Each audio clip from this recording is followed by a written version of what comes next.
bonjour à toutes et à tous. Soyez le bienvenu, vous nous appelez de Doba, au Tchad, ça se trouve dans la région du Logone oriental. Vous vouliez revenir, Nimir, sur cette toute première rencontre entre Ali Bongo et sa mère, Patience Dabani, depuis le coup d'État du 30 août au Gabon. On vous écoute.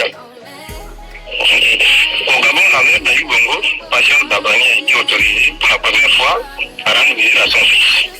Alors, madame, j'aimerais savoir pourquoi les autorités de transition qui le visaient initialement pour lui à l'ancien président ont changé d'avis. Alors, c'est en ligne de Libreville, Yves-Laurent Goma, notre correspondant, qui va vous répondre tout de suite. Bonjour Yves-Laurent. Bonjour Nathalie. Alors, pour quelle raison Ali Bongo a-t-il été autorisé, au bout de quelques mois, à recevoir la visite de sa mère, alors que jusqu'ici, ça lui avait été refusé? Oui, bon, voilà, donc disons que pour rectifier un peu, Ali Bongo avait quand même droit à certaines visites. Je rappelle que depuis son château du quartier sud de la Sablière dans le nord de Libreville où il réside, l'ancien président a reçu la visite du président centrafricain Prosper Archange Touadéra, nommé facilitateur de la STEAT sur la situation gabonaise. Il y a eu aussi la rencontre avec Patricia Scotland, qui est secrétaire général du Commonwealth ou encore de l'émissaire de l'Union africaine. Si ces personnalités ont en effet le droit de rencontrer Ali Bongo, ce n'était pas forcément le cas pour certains membres de sa famille, savoir Patience Dabani notamment. C'est ça, c'est-à-dire que certaines visites étaient autorisées, mais pas celle de sa mère. Donc cette rencontre, Yves-Laurent, a finalement eu lieu. On peut dire que les autorités ont changé d'avis, comme le dit Nimir. Oui, ça n'a pas été facile pour Patience Dabani. Des actions fortes ont permis de fléchir la position des militaires fatalement.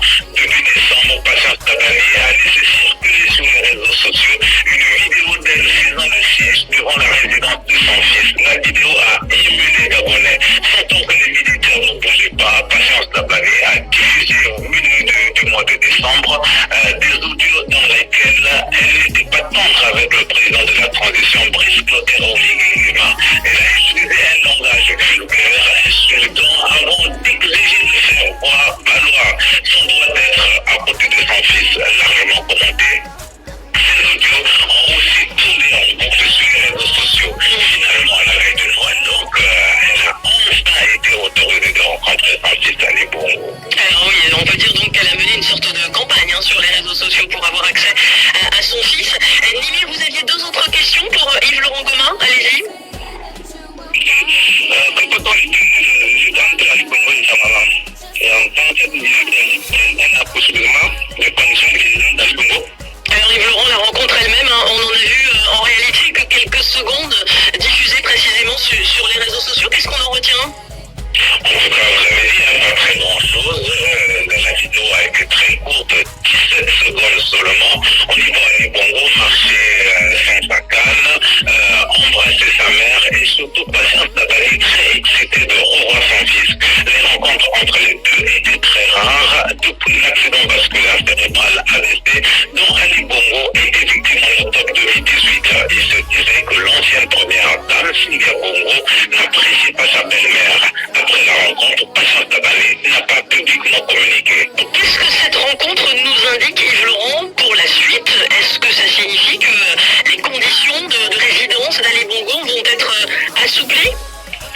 On ne saurait le dire, le dispositif sécuritaire actuel durant la résidence d'Ali Bongo est le même que celui qu'on observait lorsqu'il était au pouvoir.